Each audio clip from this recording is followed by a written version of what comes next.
Miren, yo creo que queda un solo camino, y es el camino de acudir a los organismos internacionales y a los tribunales internacionales.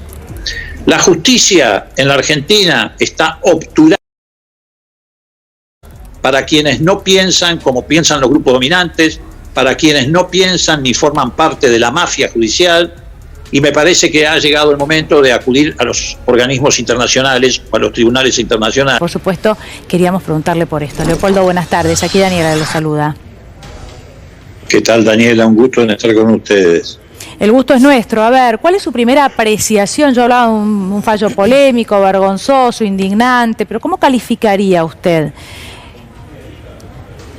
Bueno, es muy difícil ya a esta altura calificar las acciones de un sector del Poder Judicial que se ha apropiado nada más y nada menos que de la jerarquía del Poder Judicial.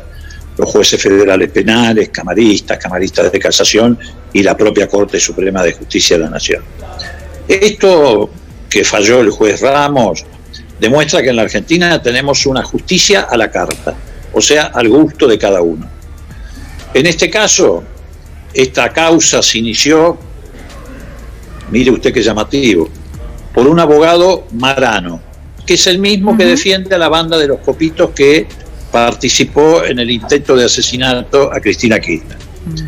Marano se presenta en tribunales acusándolo a Robles, que es un hombre vinculado al PRO, claramente, la mano derecha de Rosati, que es el que negociaba precisamente con D'Alessandro, el ministro de Larreta, las sentencias o los fallos que la Corte iba a emitir, tanto en el caso de la coparticipación como en el caso del Consejo de la Magistratura. Bueno, Marano, curiosamente, que también había sido asesor de un senador del PRO, claro, se presenta y lo acusa a Robles. Inmediatamente interviene ¿quién? El inefable fiscal Stornelli, que siempre aparece en estas causas. Hay muchos fiscales, pero siempre aparece Stornelli.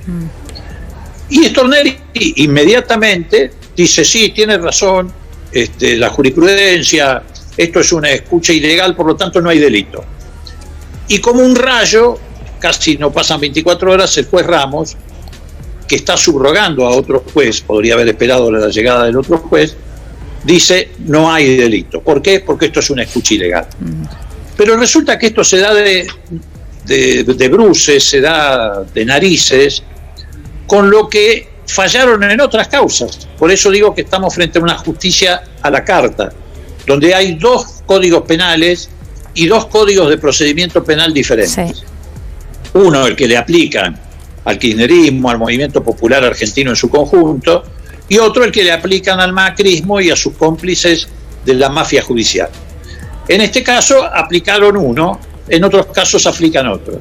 Por ejemplo, cuando se trató de la causa del memorándum con Irán, que estaba cerrada la causa, o sea, pasaba ya como cosa juzgada, reabren la causa por una conversación clandestina que obtienen, subrepticia, dice hoy el diario Clarín, sí, que obtienen entre Timerman y el presidente de la AMIA en aquella época. Quien niega haberla entregado. Y Timerman, por supuesto, no lo había hecho. Y es más, niega haberla grabado. Exactamente, niega haber grabado esa conversación. Exactamente. Y por supuesto, Timerman también niega haberla grabado. Quiere decir que la obtuvieron ilegalmente. Sí. ¿Qué pasó con esa conversación? Primero el juez Bonadío, después la Cámara Federal y por último... Ahí se nos congeló. Bueno, Marcos, sí, estaba relatando Moró lo que yo decía al principio, ¿no? También cuántos casos en los que se utilizó esta doble vara. Sí, efectivamente, y con la particularidad, porque nombrar a Marano, y lo estaba haciendo el diputado por una situación bastante concreta, y es cuando Marano se presentó y lo denunció a Robles, parecía más un juego a favor de Robles que lo contrario. ¿Por qué? Porque se garantizaba en el mismo momento que estaba viendo denuncias de Gerardo Zamora, de Santiago del Estero y de Ricardo Quintela en La Rioja, porque obviamente ellos se consideraban perjudicados por esta connivencia entre Silvio Robles y Marcelo D'Alessandro, un funcionario del PRO.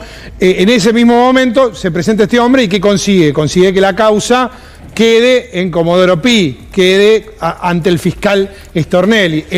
en ese momento el destino estaba medio sellado. Sí. No imaginamos que tan rápido, pero estaba medio sellado, ¿no? Me dicen que lo tenemos, otra vez a Leopoldo Moró en contacto. Bueno, le pido, porque estaba terminando, estaba cerrando la exposición, pero además le agrego qué se puede hacer respecto de esto, qué instancias hay, porque acá parece que no hay demasiado, ¿no? Para Consejo de Magistratura, en qué avanzar para revertir esta situación, Leopoldo.